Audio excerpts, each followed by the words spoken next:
What's up guys, welcome back to my channel and to today's video where I'm going to be sharing with you another of my absolute favourite traditional Irish recipes.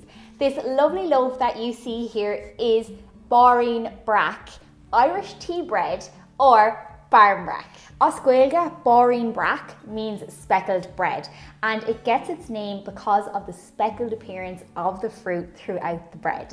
There is so much tradition, history and folklore attached to this loaf, which is typically made around Halloween time and is often a precursor to the traditional Irish Christmas cake. And I will leave a recipe to my traditional Irish Christmas cake floating in a card above my head and also in the description box below.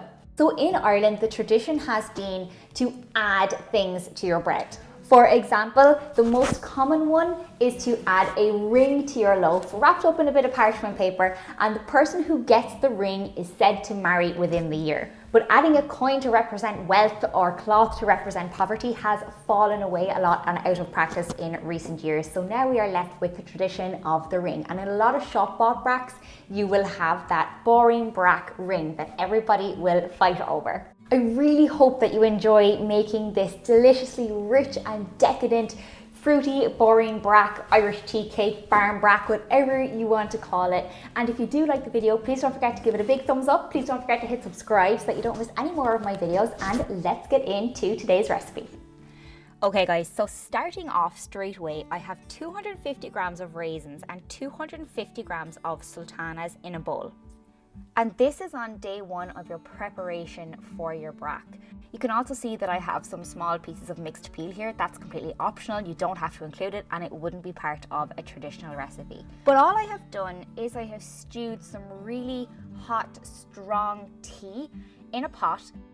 For this, I used 2 tea bags and 300 milliliters of water. So pop all of that lovely dried fruit into a bowl and pour over your strong, hot tea. Any good Irish tea will work perfectly for this. And essentially what we want to do is let that rest overnight and allow the fruit to soak up all of that lovely liquid. And this 300 mils will actually form the bulk of the liquid for this recipe. So it is a little bit different in that respect. The following morning, you can see just how much that fruit has soaked up all of that liquid. They've become really plump and moist and juicy, and that's exactly what we want for a really plump and moist and juicy barmbrack. And it's then time to prepare your batter. You will need 150 grams of light brown sugar, 300 grams of self-raising flour, 5 grams of mixed spice, 5 grams of salt, 5 grams of baking powder, 1 large free-range egg, your bowl of fruit, and I haven't included here that you will need about 100 mils extra of strong hot tea. So as usual, when we're doing any kind of baking, I always find it really good practice to pass all of your dry ingredients through a sieve. Give all of that a whisk together so it's nicely combined and add your sugar. That mixture is so fragrant, really you're going to love this. Now this is a bit of an unusual one, but at this point we want to add our egg and just mix it in gently. It's going to be kind of a lumpy, really weird mixture that you're not really used to working with, but trust me, it'll work. When your egg is mixed in, go ahead and drain whatever liquid is remaining from your fruit.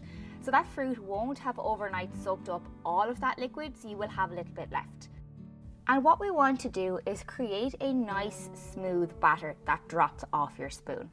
This is where our 100 mils extra of our strong, freshly brewed tea comes in. How much of this additional liquid you need to use will depend on how much of that strong tea that your fruit soaked up overnight. And I'm just adding it in a little bit at a time until I get the consistency that I want, which is sort of a runny, falls off the spoon cake batter, but you can still see your wooden spoon marks in your mixture. At this stage then, we can add in our fruit and just spend a bit of time mixing it in, getting everything really nice and well incorporated. It's quite a dense mixture. A lot of people wouldn't be used to making cakes or breads that are this dense, but just work with it, don't get panicked by it, and make sure everything is really nice and incorporated. So I went ahead and lined a 2-pound loaf tin with some grease-proof paper. This will just allow me to lift the bread out of the tin really nicely after our first 1 hour of baking. I'll get onto that in a second. But all you want to do is spoon your mixture in and make sure you get every little bit of it out of the bowl. We want to make sure we have all of that moisture and goodness locked in. And you're going to bake your barmbrack in a preheated oven, which is set to 170 degrees Celsius, and that is a fan oven, for about an hour. If you pop a skewer into the center of your loaf and it still isn't coming out clean, then your bread may need an extra 20 minutes. You can take your loaf out of the tin using those overhanging edges on your greaseproof paper and pop it back into the oven tin-free for about another 20 minutes, and that should do the job perfectly.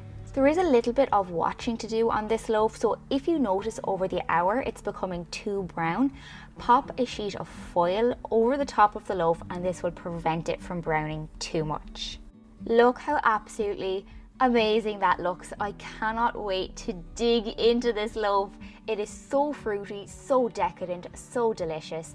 It is perfect to eat on the day of baking, and what we do is slather it up with good Irish butter. It's the most amazing way to eat this. And that is it, everybody. I really hope you enjoy the recipe. If you recreate it, please don't forget to tag me on social media and let me know in the comments section down below how you got on with your own bakes. If you liked the video, please don't forget to give it a big thumbs up. Please don't forget to hit subscribe so that you don't miss any more of my videos, and I'm looking forward to seeing you back on my channel really, really soon. Bye!